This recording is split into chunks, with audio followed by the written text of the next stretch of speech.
All right, here we go. Take one.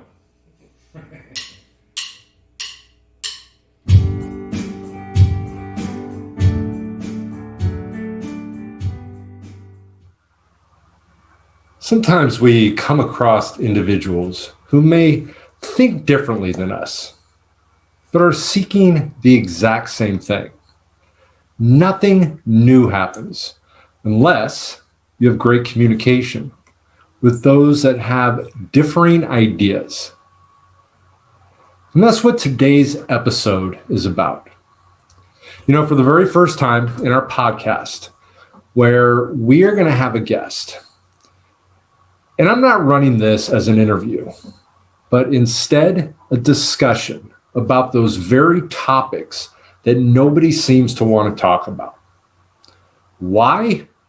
Well, if we don't discuss them, then maybe it doesn't exist. The less we talk about it, the easier it is to sleep at night. Or maybe we don't talk about it, especially around our children, because we believe that it's going to taint their innocence. I doubt it. Seriously. Because most likely they have seen those things that we pretend don't exist. Is suicide rising? They probably have had friends who took their lives. Sex, which is usually a forbidden act, creates a confusion between right and wrong, since they're told it's wrong. But for many males and some females, it runs through their heads as a strong desire to do. All of these things that we don't want to talk about are left for them to deal with alone and probably scared. Sometimes our perceptions of what is right and what is wrong can be based on biases, opinions, and perceptions that are flawed. Maybe we're anxious or we're nervous or uncomfortable about discussing certain things. So we don't. Why? For selfish reasons. Please stay tuned so that you can meet my guest, Jay Shifman, as we have an open and honest discussion about those things that nobody wants to talk about. Stay tuned. Get back your story. Show the world you're the best.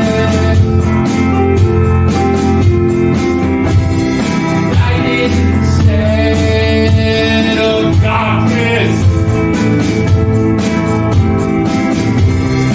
give to the world and nothing less. All right, Highness is not a property of drugs, but a property of people. My name is Eric McCoy, and welcome back to High Wall Clean. Jay Shifman, my guest today, is the host of a podcast called Choose Your Struggle. And I believe it can probably be found anywhere that you get your podcasts. He is a public speaker and a coach. And, it sounds like we have very similar mindsets. And he had pointed out in his request to me to come on the show that, each year over 125,000 Americans die from overdose and suicide combined. And I don't believe this includes, murders, DUI deaths, and all the other preventable losses from substance abuse. The changes needed are extensive from our legal standpoint, our educational systems, looking at the vast misinformation. Honest communication is needed to save lives, which is, I think, going to be our focus today around these topics. And I'm very excited to have him on here because we are going to discuss ideas and different ideas from a very open mind.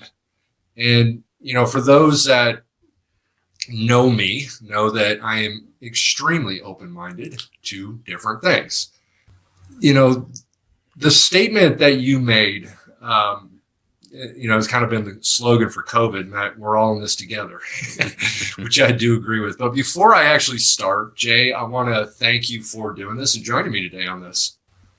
Well, thank you for having me, Eric. I always appreciate every opportunity to discuss these issues, especially even more so with people who get it. And those of us who do this sort of work like you and I do, it even when we don't come from the same experience of getting into recovery or substance misuse or whatever, we can come together around this idea that something needs to be done, because it's not like we're crushing this thing as a world, as a country. We are far from batting 1,000, as they say. So the greatest conversations are people who come to this, exactly as you said, with an open mind, and well, let's figure out ways that we can do this a little bit better. I've done podcasts on like the legal aspects of stuff. And when we look at, all the laws that have been passed throughout all the years, none of them based on evidence has anything to do with caring of the health of our people. Nothing. But I want to do something really quick before we start this. I want to get to know you a little bit. And so I just want to ask you a quick question here. What brought you to this place to where you're fighting this advocacy, this idea that, I believe, and we're kind of in the similar category, that you love the people out there that are struggling and hurting. And I've said on this podcast many times to all of those out there struggling, I love you, because I doubt you hear that very often. So what brought you to this place? Yeah. And that's such a powerful statement, because as someone who's now going on 11 years in recovery, it isn't something that we're told a lot when we're at our worst. It's always, this is what you're doing to me, or this is how you're hurting me. And so if you are currently struggling and you just need someone who understands, guys like Eric and I we're not here to shame you or all that dangerous BS. We're here to say, look, we've been there, and we understand how you're feeling. That is the answer to your question. I honestly, I spent the first 5+ years in recovery being ashamed and buying into that stigma that this isn't something to talk about. This is something to keep quiet. That it was some kind of a failure, a mark of a failure. And it took on election night of 2015 an opportunity to get up on stage and tell my story in front of 150 or so people, some of whom were very close friends who didn't know this about me. And that night changed my life. And here I am 6 years later doing this for a living. But it took a lot to overcome that stigma and to embrace the fear that was keeping me quiet about something that I saw as a failure, but isn't. Not at all. Mm-hmm. These are topics that don't want to be discussed. These are topics that everybody's fearful of. If we talk about this, it's going to attract people to want to do it almost. All of the ones that I've done where I talk about with my guest child abuse or certain various topics, they're not advertiser friendly. And even though they have nothing to do with, obviously promoting it, we're not showing it, we're just talking. And I think that's crazy.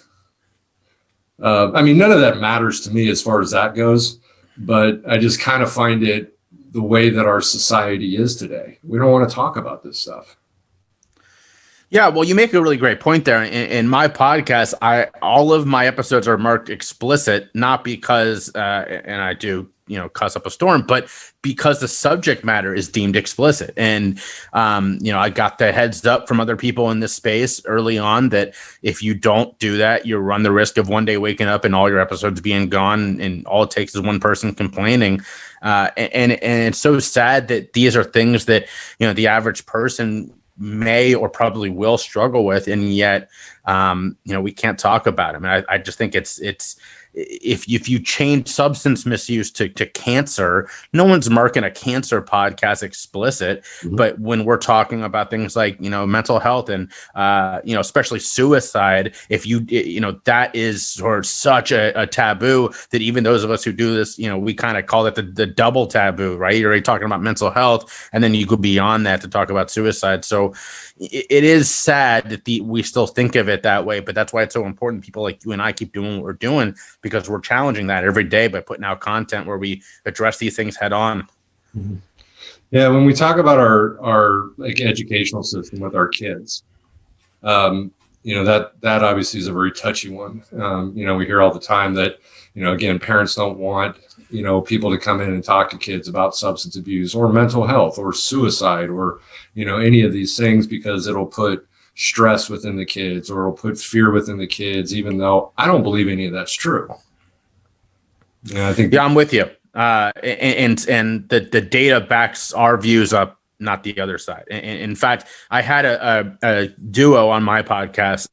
It's a father and daughter team. They do a podcast called Leaving the Valley, and it's all about suicide prevention and education.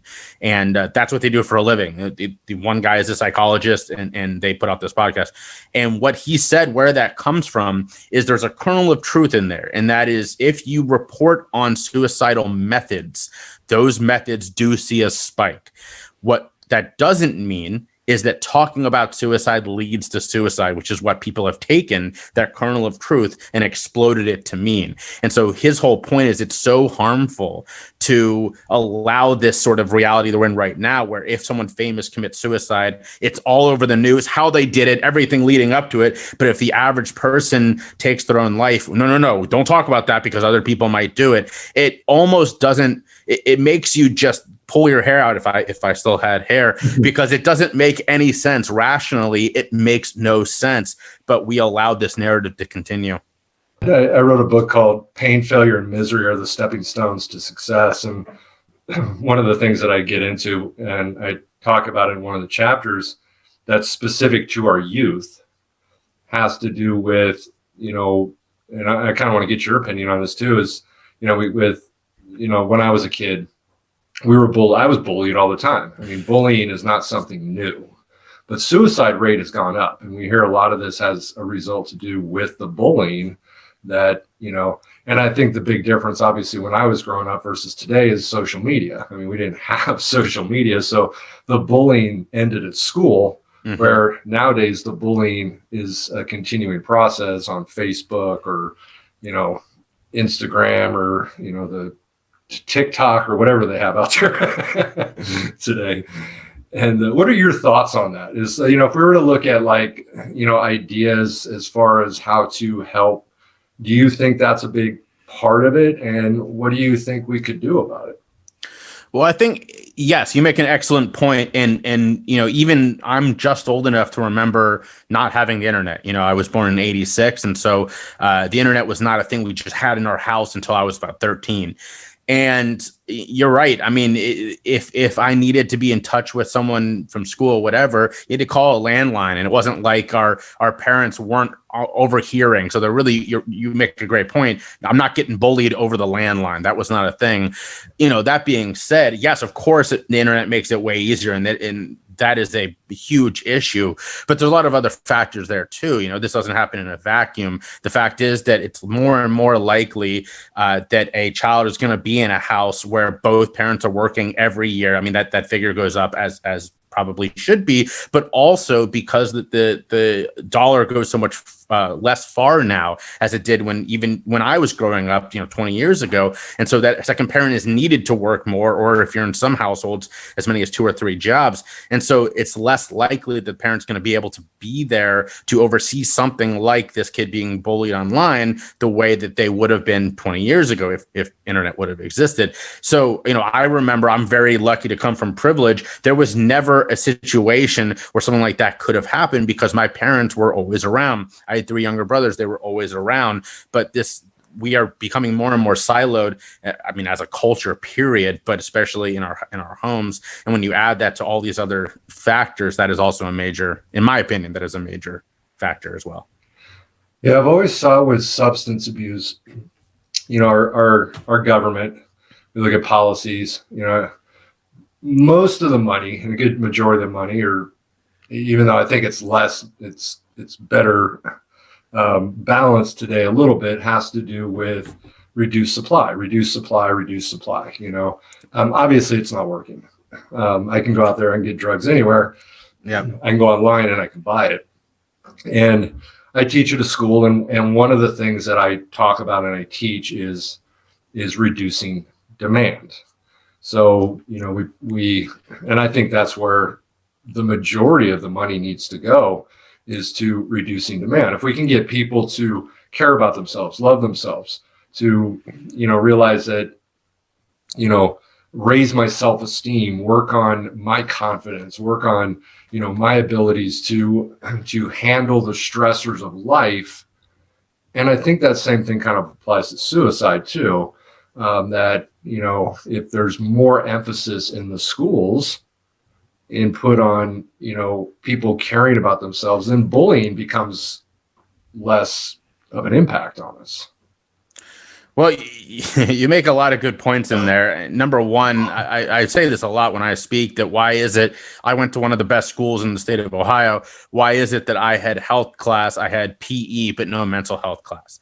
Why is it that no one ever taught me how to take care of my mental health, how to do things for myself in that respect? We had one school therapist, right? I mean, that's not getting it done. So yes, that is a major change. I agree that this sort of trying to cut the supply is a vast failure. In fact, I was interviewing a law enforcement officer a couple years ago, and he said, "Do you know what percentage of the drugs coming into this country that our police, our border agents, all of that stop?" And I said, I don't know, 10, 20%. He said 3%. He said annually, it's roughly 3% of the drugs that come into this country are acquired by law enforcement. The other 97% is making it into people's homes. So if that's the case, we're not doing so hot, and we've never done very well on this. Now, the thing that I think is really important here is we learned this lesson in the 90s from sex education, right? There was this idea, if we don't give kids condoms, they won't want to have sex, which is ridiculous. I never was taught to use a condom. I still went out and had sex. Once I knew what a condom was and I how to get one, I just had safer sex. So is there a big part of it that we should be teaching prevention? Of course there is. It's ridiculous that the only prevention is happening is usually just say no, which we know it makes things worse, not better, right? The data is there. We know that to be true. But also we need to be having honest conversations with kids about drugs. The things that even my generation got, if drugs will kill you, well, then when you go do it and you're not dead, you're all of a sudden, well, I shouldn't believe anything they say, right? I lived, it didn't kill me. So if we have these honest conversations, like, here are the good things about drugs, here are the horrible things about drugs, especially someone like me who's struggling with their mental health as a kid, it's more likely you're going to struggle with substance misuse. Maybe we should find some other ways for you to do positive things for yourself and delay drugs for a while until you're in a better position. That's a more honest conversation. That is a conversation a teenager is going to be more interested in having than just don't do it because you'll die. Well, no, I didn't. I didn't die. Now I'm going to keep doing drugs. That's exactly what I say all the time. If I go into the school and I want to educate kids, this is why I titled this thing High While Clean. I get high every day. I love to get high. But highness does not come from drugs. It comes from us. All that stuff comes from within us. The dopamine and all the drugs do is they just manipulate that and then eventually kill off that. So if I want to stay high the rest of my life, clean and sober, for me, that's the only way that it's going to happen. And I think going in with that mentality of that honest communication, you're going to at least get people to listen. Yeah, and I love what you said, because if I go in and say drugs are bad, drugs are horrible, and then you've got a whole group of people that are already in there that have already done it, they're like, you know what, you're full of shit. Yeah. And all of a sudden their ears close, and I'm not going to listen to anything you say. And even more so, yes, I mean, in the school, that's a big piece, but at home too, if mom is sitting there telling their kids not to do drugs while having a giant wine glass in her hand, how are we not seeing that isn't the right way to go about this? You know what I mean? Or a cigarette or whatever the case is. you're undermining your own lesson while you're trying to give it. If you have these honest conversations, like, yeah, drinking can be great. It can also be super dangerous, and you can be crazy addicted to alcohol. Why don't we wait a little bit until you understand a little bit more about the goods and bads of this until you try it? Having an honest two-way street conversation like that is only going to do better than just trying to drill it into them. Yep. I mean, alcohol kills more people every year than all illicit drugs combined. As does nicotine, and those two things are very easy to get. They're both legal. Yeah. Which again reminds me of how our laws have nothing to do with the health of people. That's right. If they did, those would be illegal. Well, it's interesting. So I do an entire presentation on helping people understand where our drug laws come from. It started as a passion for me, as a guy in recovery, wanting to understand this more.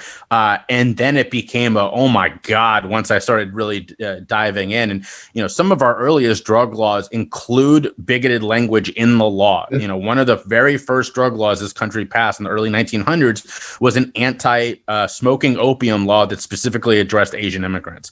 And so when you see these things and you realize that the goal was never to keep people safe, it was only to penalize out groups, it starts making you able to understand that, we can challenge some of these because they're incredibly outdated and very harmful. Well, the Harrison Narcotics Act, which is probably the one you're talking about, has specifically to do with opium, derivatives of that, and the coca plant and derivatives of that. And of course, the opium was the Asians. Right? That's right. And the coca plant was the blacks. Right. And then you get the invention of the word marijuana to try to discriminate against Mexican Americans and immigrants. And yeah, I mean, once you start studying guys like Harry Anslinger, if you still believe in the sanctity of drug laws, I don't know what to tell you. I really don't. He was extremely racist. Openly so. And what's so amazing about Harry Anslinger is our government has spent a lot of time trying to sort of justify a lot of his work and explain away a lot of his work. And yet we have copious amounts of writing from Harry Anslinger openly saying that he's doing this because of these racist ideas. So they're fighting a losing battle because it's all out in the public. And you get books like Chasing the Scream, which for those of you listening, if you've never read this book by Johann Hari, it was a New York Times bestseller. It's an incredible book where he lays out a lot of these things and kind of points at like, this is why this isn't working. So I wanted to touch on, when we had spoken on the phone, and I think this is a great place to go into, is the concept of harm reduction. Which for me, I'm a big fan of, I'm a big believer in. You've got a huge group of people out there that can't stand the concept of harm reduction. I know your story and what we had talked about is a little bit steps aside from your traditional, place of recovery, that you are clean, but you do drink. Yeah, I don't like the word clean, mostly because we've learned where that word comes from, and so it is a word that a lot of people are trying to move away from. I call myself in recovery. I'm not sober. That's what you're saying. That is very correct. And in fact, somebody asked me earlier today, it was the first time this has ever happened. I've been doing this for 6 years now. Someone said, well, but do you not use the word sober because of your literal definition? I said, no, it has nothing to do with it. It's because that is a dishonor to those people who work super hard to be quote unquote sober. And for me to use that word takes away from all the work they're doing that I'm not doing. And so in all of the work it takes for those who choose to be sober, I would never call myself that. Now, I will say that I was on this interview once, and it was with a woman who runs a 12-step program. And she refused to not call me that because her listeners were only the most devout 12-step people. And in their mind, if you're not sober, you're not in recovery, which is a very harmful thing to think. But she could not call me sober. And I apologized to some people in my life who are sober after that and said, I told her beforehand, I am not. I'm so sorry for the disservice I did to your journey. And of course, that wasn't what they were the most worried about. I mean, this is a very harmful idea, but that is why I don't like calling myself sober. It's not because I do have a drink from time and time again. It's because I don't want to take away from people who are that committed to their own journey that they do believe that being sober is the right thing to do. So you kind of sit on the model that, it's whatever works. That's right. And that's kind of what, our goal is. And I believe that. And I do feel that a lot of people in the 12-step program, they do a disservice to people, because once they hear something from somebody that they don't agree with, let's kick them to the curb. That's right. And that sadly, I think, is what happens to a lot of people. For me, like we were talking on the phone, for me, I have to stay off alcohol. I have to stay off all mind and mood altering chemicals, because I don't have that ability. This has kind of been a thing for my entire life, that once I do something that changes the way I think, or my ability to, or experiencing that, that drunkenness or getting out of my mind, I just want to go off the scale, that's right. And I had to learn that many times. I tried that route. For me, it was, I wanted to be successful, happy, and, controlling my life, but I didn't want to be off everything. That's right. I tried that. I tried just the alcohol. I tried just the weed. I tried, I was a meth addict. So what's wrong with heroin? I tried it all, and so I kind of eventually came to that place to where, okay, this is where I need to go. But that's what works for me.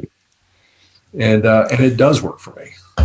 And what's so beautiful about that is that I would say that there are more and more people who are thinking the way you do, which is, yes, this works for me. I also recognize that, just because it works for me doesn't mean it should work for everyone. Same thing with my attitude, right? I can have a drink. I would never in a million years tell every single person in recovery, hey, you should try having a drink. It's wonderful. That's just not how it's not a very empathetic way to treat somebody who's going through this. And so I do think that idea that was started with 12-step, that sobriety is the opposite of addiction, is dying out. And we're replacing with this idea that whatever works for you is the right thing for you. I am hearing so much less of that. In fact, I was at a conference, would have been right before COVID started, so about a year ago. And the entire 2-day thing, the only mention of 12 steps was in the question and answer period. These were all scientists talking about different treatment models, specifically harm reduction and medically assisted treatment. And that is sort of growing as when someone thinks of treatment for substance misuse, they think of this as opposed to 12-step. That being said, we went from that being 3% to that being 20% over the last 25 years. Still is very much the smaller part of the recovery community. Yeah. I believe, the 12-step program, that works great for a lot of people, and I was, there's a book out there some guy had written about debunking the 12-step program.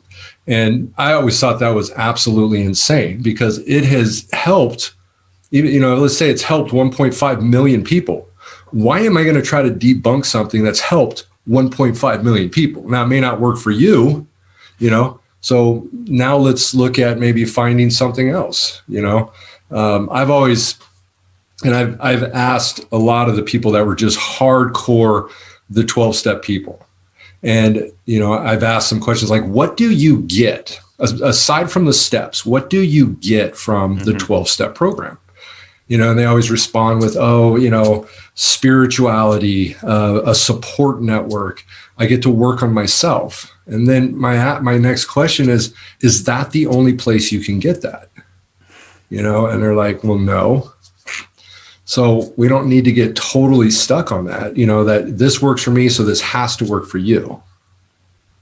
Yeah, and I want to applaud people like there's a doctor in California named Dr. Adi Jaffe, who I've been lucky enough to do some work with, and is just a really tremendous guy and guys like him who are trying to start 12-step like communities that are not 12-step based, because that is one thing that AA does incredibly well. And it is something I missed in my recovery journey, is I went this pretty much alone. And 12-step does give you that community. And there really isn't another group like that in that way where people can come together. Now, there are some really incredible ones. I don't want to diminish Smart Recovery in places like that, but they're not as big or as well organized as 12-step or AA is. So I do want to give AA that. And that's why I applaud these other groups who are working on that model that are not 12-step based, because you're right.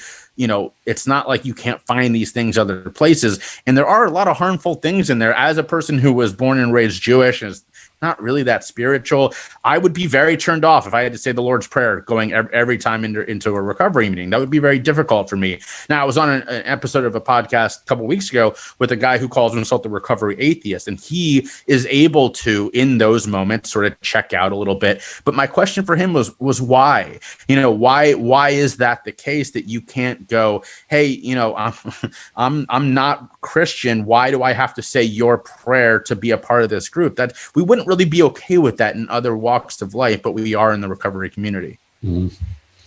Yeah, you'll never find a better, I guess if we could call it self-help group than the 12-step right now, because it is everywhere. I mean, it's all over the United States. It's all over the world. And it's free. And it's free, yes. And that is powerful. And I will say that I know the 12 steps backwards and forwards. It gave me a foundation myself. And so I was heavily involved in it. So I mean, the 12-step program is great for a lot of people, and it works well for a lot of people. What are so I wanted to get your ideas on something here. And so when we look at the laws and things like that related to substance abuse, are you a fan of legalization? Yeah, that's a wonderful question. I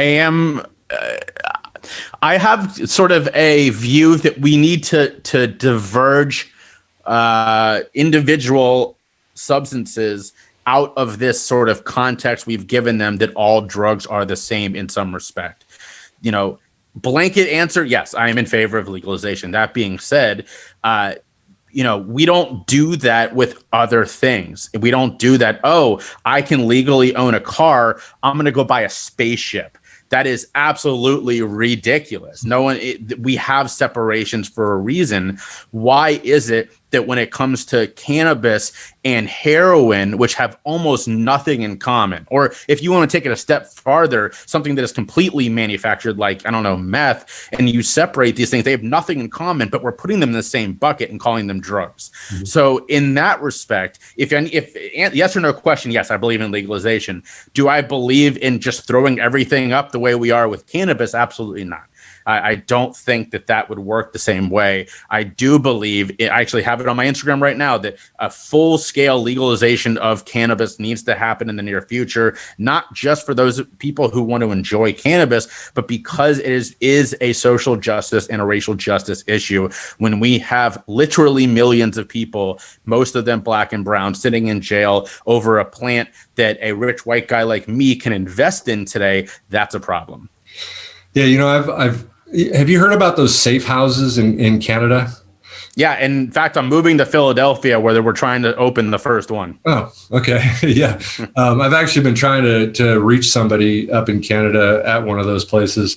But I've found those things fascinating, and it makes sense.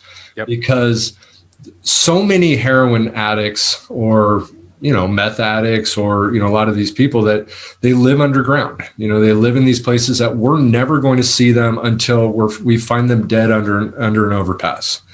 And one of the reasons they never come out is the fear. Nobody wants to come out and get arrested. And, so I'm just going to stay buried in a hole somewhere doing what I'm doing because I'm completely dependent. Now, if we open up a safe house and we basically say, look, here's a safe place for you to come. You can inject your drug here. We'll provide you with needles. We won't actually inject you ourselves. You have to provide your own drugs, but we, are providing this place. And if you go into overdose, obviously we got medical staff here that can pull you out of overdose.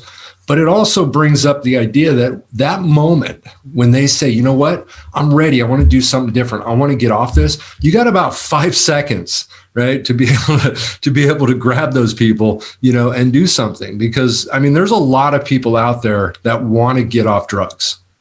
that are so dependent and they're so tired of the lifestyle, but they don't know how to do it. And they'll have an instant where they say, okay, you know what, I'm going to get off this. And then 10 minutes later, they're like, screw that. I'm not going to get off it, And so if you have counselors or you have the places for them to go right then, right there, that's when we're going to have success, and I don't believe that like a safe house is a promoting of drug use. I think it's a promoting of, okay, we're here for you and we're here when you're ready to do something. Yeah, I got a name for you. If you want to talk to somebody who's doing incredible work like that, his name is Peter Crykent. And Peter is in Scotland. He is a former user, one of us. And he, fresh in recovery, was doing work in needle exchange and trying to help people to help stop the spread of AIDS in this community. And he decided one day that he was tired of finding these people that he was working with dead of overdose in an abandoned building or whatever the case is. And Peter decided that he was going to do something about it himself. Peter opened the first safe injection site in Scotland by getting a van, outfitting it, having someone who is medically trained on site, being trained in Narcan himself, having test strips available, started driving around. And he's been doing it now for a couple of years. He just upgraded to an old, I think it's an ambulance. And I interviewed him for my podcast. He is an absolute frontline hero. He's been arrested. He has sat down with the members of parliament and to say, look, you're not going to stop me. I'm going to keep doing this. And so he's pushing them to try to legalize these ideas. And those are the people that I look up to because, yes, I think this advocacy is so important and changing the hearts and minds is incredibly important. Peter and basically said, screw it, I'm going to start doing this myself. And I have just all of the love and awe in the world for guys like Peter, because you're right. It makes so much sense. And it works in all the other places that do this outside of the US's sort of puritanical ideas around substance misuse. There's ample evidence that this is the way to do it.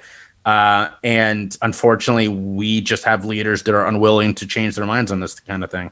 Yeah, because a lot of people believe that all these people that are out there dependent upon drugs, they want to be doing that. And I think this is another misinformation that people have. I've always said that drugs are fun when you choose to, but once you have to, that fun is gone. That's right. And, I remember back in my past, I was in 2001, I was arrested 4 times in 6 months. I was looking at 15 years in prison. And, I wanted nothing more than to stop. I had the task force that I knew was following me. They were two of those arrests were by this task force, and I knew they were around. I had an attorney that was telling me, you just need to go to jail. You just need to stay in jail because I keep getting arrested and all I'm doing is stacking up my consequences. And I wanted nothing more than to stop. But I couldn't even imagine it. The fear that I had, the hatred that I had for the drug, for where I was at. But it was like that love-hate, relationship. And I think that's just one of the things that a lot of people don't really think about is that, a lot of these people out there, they hate what they're doing. They don't want to be doing it. Yeah, I'll tell you what, when people tell me it's a choice, I tell them, when did I make the choice? Because, and if I did, why do you think, like in your mind, I want your opinion on this. Why do you think I didn't choose to stop? And it's just it's one of those ideas that when you actually push on it, it makes no sense. Well, the thing about it is we make a choice to originally do it. We make a choice to say, oh yeah, I want to try it. It's cool. Whatever put it in your hands, originally. And I believe that the majority of us used it to self-medicate ourselves in one way, shape, or form. As the meth user, I felt life was dim. It was gloomy. I was depressed when I was young. I never felt a part of anything. And then all of a sudden, meth was put in front of me and I tried it. And just like, you had said that, this was back, I kind of grew up during the Nancy Reagan, that was literally the just say no, motto. And I couldn't imagine why people weren't doing it. I did this and I was like, oh my God, I have energy. I can concentrate on stuff. I can focus. This feels amazing. I'm confused on what's wrong with this, you know, and that is where that choice, yes, begins. But I'm choosing to do it because it seems to be working. It's what I was hoping for. But then as I continue doing it, I do a lot. My brain changes. That choice is gone. There's no more choice in the matter. Yeah, and I think that, yes, of course, there is a choice that is involved. The thing that I go back to is if we know that only 10% of those who use are going to struggle with substance misuse, where else is a 90% chance of success seen as, oh, well, you're making a mistake, Or you go to a story like mine where, for those who don't know my story, I started struggling as a teenager and really got into it in my early 20s on prescription medication after misdiagnosis. So was there a choice to use, what we would call illegal substances? Of course. As you perfectly said, I was self-medicating with cannabis. I was self-medicating with psilocybin. By the end of my time, when I wanted to party, I was using, copious amounts of cocaine. Those were choices. But the choice that I made that led to my struggle was trusting a therapist. And so when you hear that story, and then it's really hard for someone to tell me that I made a choice, to struggle with substance misuse. So I think that it is one of those things that people like to say, because then they can go, oh, well, there by the grace of God go I, right? I would never pick up a deadly whatever, but yet that person will go have a drink and not think twice of it. Well, that's the same choice. It is literally the same choice. And just because you're able to do that safely doesn't mean you should look down on those people who can't. Absolutely. This is a great conversation. I think we should do this maybe more on Well, I appreciate it. Like I said on the intro, that I never turned down an opportunity to speak. My assistant laughs at me sometimes because I'm recently making a list of her for podcasts that I've been on in places. And she went, who are these, these podcasts? Because some of these, I guarantee you, the only people listening are me, the host, and the host's mom. But number one, if I can influence one person, it's worth it. And number two, if I can have a conversation with someone like you who just gets this, then it really, truly makes a difference, because people are going to hear this and they're going to hear the nuance and they're going to go, okay, so maybe this isn't as black and white as I thought it was. And that's where you make the change. So if I were to ask you, and again, I'm not about solutions. I don't think solutions exist, because 100%. What works for you may not work for me. If I come up with a solution, there's no point in thinking anymore on this, because we've got it figured out, right? But if I were to ask you in a nutshell right now, what are ideas that you have on what we can do? Well, first off, I got to say that when you and I first started chatting, that was something that I thought was really attractive about the opportunity to chat with you, is that a lot of people come in with, here's the solution, here's what we have to do. And in reality, you're right, that's going to work for some, or maybe it won't, but it's definitely not going to work for everybody. In fact, that is the only solution that we have, is we have to be open to new solutions. And we're not really doing that right now. So in terms of my ideas, being open to new ideas is the easiest thing we can do that we're not doing. And that means, number one, little things.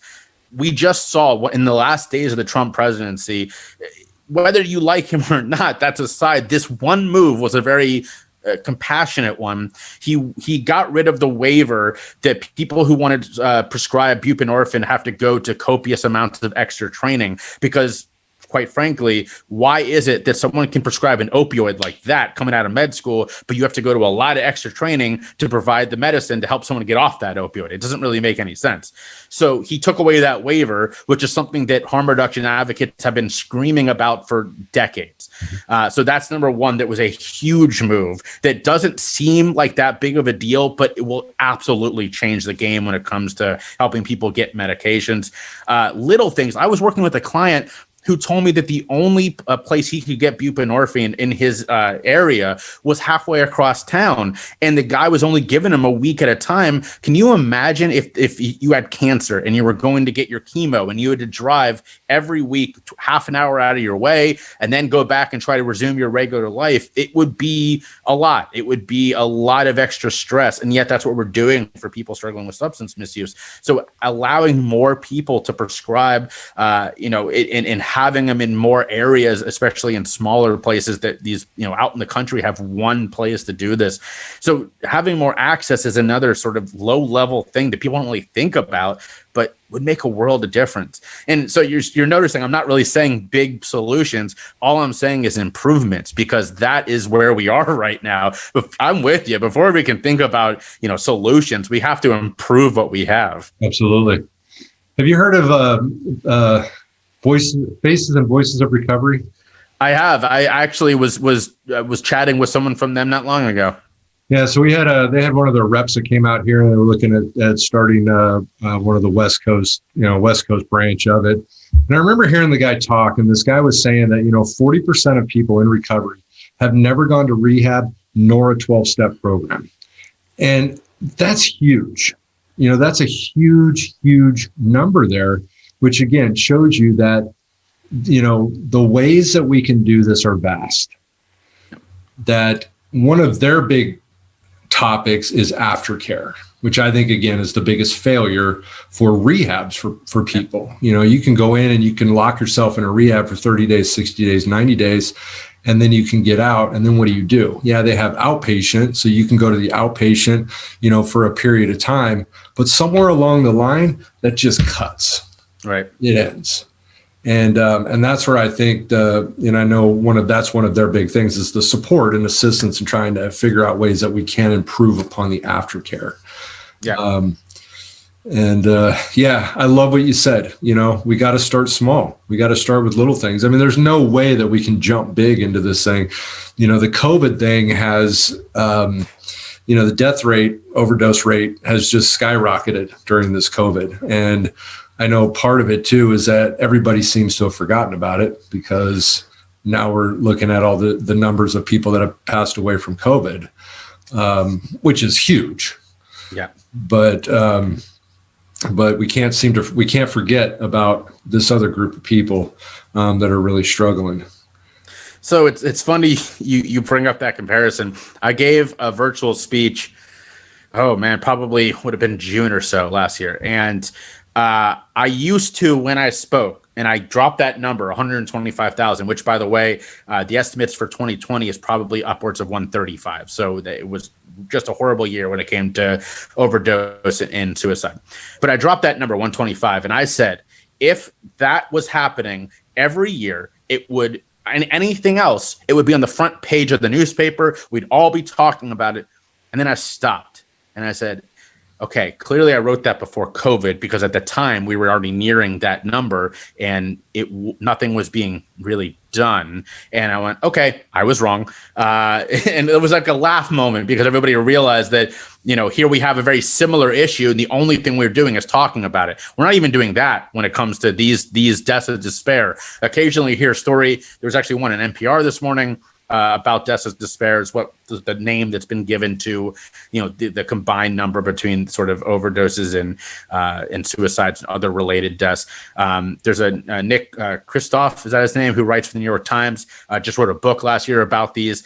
And there's a lot of different factors, but sort of everybody has ideas on what's causing them. No one is really doing much about trying to end them. And it's super important to understand why they're happening. Of course, that's important, but doing something about it once you have that information is more than half the battle. But part of the reason that it's never really talked about also is that everybody looks at it as a choice. Why are we gonna get bummed out and sad about people that are choosing to do heroin and then they die of an overdose? And I think that's a big part of it. But yeah, 100%, you're right. I mean, we can sit and we can focus on the problems, but maybe we do need to focus on the solution. Yeah, or and that's why I'm so ideas. encouraged. Yeah, people like Beth Macy, who wrote Dope Sick, which was an incredible book, and Dreamland by Sam Quinones, another incredible book. The data is there, the stories are there. We know this stuff. The question is, we're all looking for our leaders to lead, and they're not doing it. And someone asked me this the other day. I was on a show for advocates, and they said, do you believe that that this can happen in the political realm? And I said, yeah, but we can't wait for it. We can't keep voting and hoping these people do the things that we need them to do, because it ain't happening. We need to be making these changes in our everyday life and reach back and pull our politicians along with us. That's why, again, I applaud people like Peter Kreiken for going ahead and just doing it in over in Europe, and even the guys who were trying to open the group in Philly, Safe House.